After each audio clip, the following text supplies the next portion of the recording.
Who remembers the Capcom Home Arcade Stick?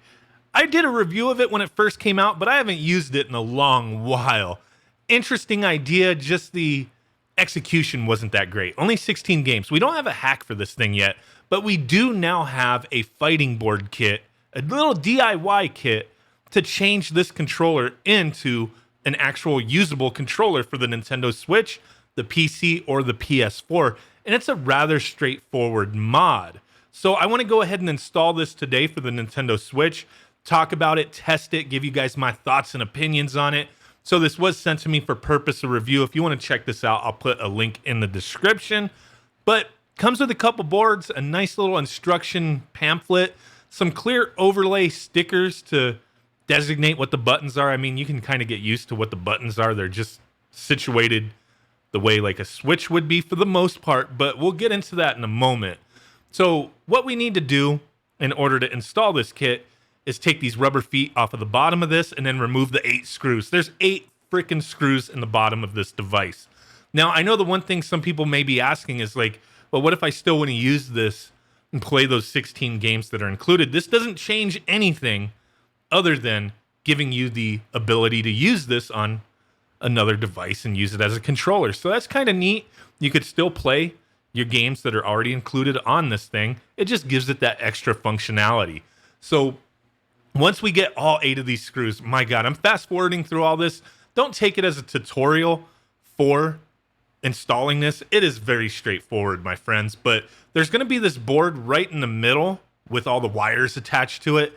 We have to get those all unplugged and then get that board removed because that's going to be the board that we replace. It's just interfacing everything together, and this is going to be able to, with the new board anyway, allow us to use this on the Nintendo Switch. Now, the interesting thing with that is it's not a wired connection. This is through Bluetooth, but you do have to have the controller powered, and you could do that via numerous different ways. So we'll get more into that in a second. Now, once we got all that unplugged, we get the 2 little screws out of that board, and we get the new board installed. We're almost there. So there's one other board we have to install, which is an LED indicator board.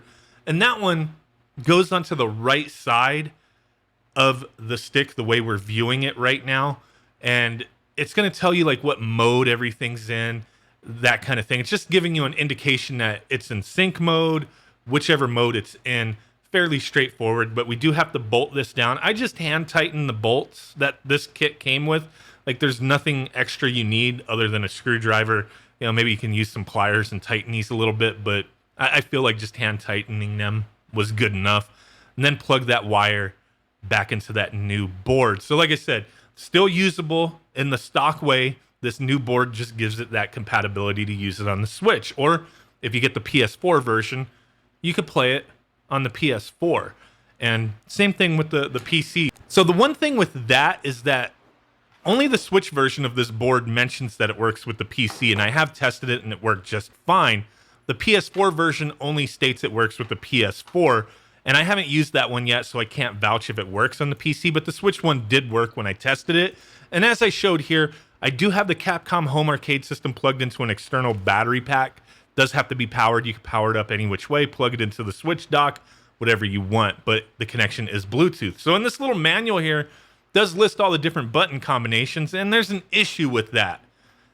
The assignments and whatnot, they're pretty upfront in this manual and their listing that I looked at that, hey, this is not the perfect solution because we can't accommodate every button that the normal controller uses. So yeah, on this Capcom Home Arcade Stick, we have combinations for like the home button, capture button, but there is no button that functions as the plus or minus button. That can be an issue. That can be an issue. And I tested playing some Street Fighter action here, and everything works just fine for the most part. But if you're in game, for example, there's no like plus button to pause the game. There's no way to skip these cutscenes by pressing the plus button, which I'm pretty sure, I haven't played this game in a little while, but you just hit plus and skip this and go to the front where it says press any button to jump into the game. So that is kind of annoying, right? You get a lot better compatibility using this on a PC for various different other things, right? But with the Switch, it's kind of like, well, I'm not getting the full on experience that, I would need with those buttons that are missing. Is it playable? Sure, it's playable. After I went in here and reassigned my buttons, because the button layout, while it does mimic for part of it anyway, the Switch layout, a few of the buttons don't.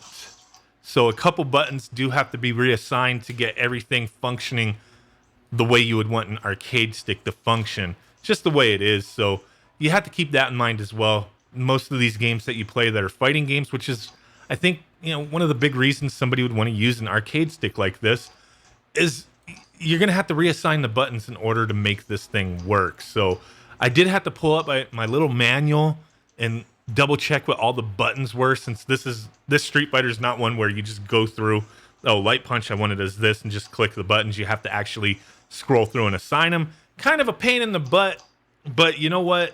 It worked, and in the end, just getting into the game and playing it, this functions. It's not the best solution for an arcade stick for the Nintendo Switch after having installed this and testing it out. But the one thing I do give it is that it does give a little extra use to this arcade stick that I haven't used in a long time. And if I do want to jump on it and just play those Capcom games that were already included, I could do that.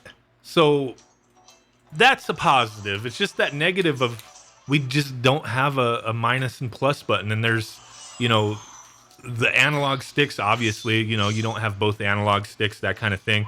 So you're just very limited here with a device like this. While I want to really like it and recommend it, I don't even think that many people bought this arcade stick. It was a UK exclusive. It never came out in the US, and I'm not sure if it ever will. But yeah, for the price of this stick, and I'm sure it's still up there. I don't think it's been clearanced or anything. But how many people really own this stick and are going to be looking at getting a mod kit such as this to, get a little extra use out of it that's not even fully functioning? You know what I mean? So while I can appreciate the effort, I think the implementation of this DIY kit to turn this into an arcade stick, which the cool thing is yeah, it's 2-player arcade stick. You use this as 2 players. Like, 2 people can play on the Switch. That's a good thing. But I just feel like the implementation is not 100% to where it's kind of hard for me to be like, yeah, I'm really excited and happy to have this. Because I'm not. I got other solutions. But hey, if you're interested, you have one of these damn things, and you want to get a little extra use out of it, be it extra use that's still kind of gimped, there you go. Link will be in the description. Really do appreciate you guys, and I will catch y'all next time. Peace out, bye-bye, and boom. Bye!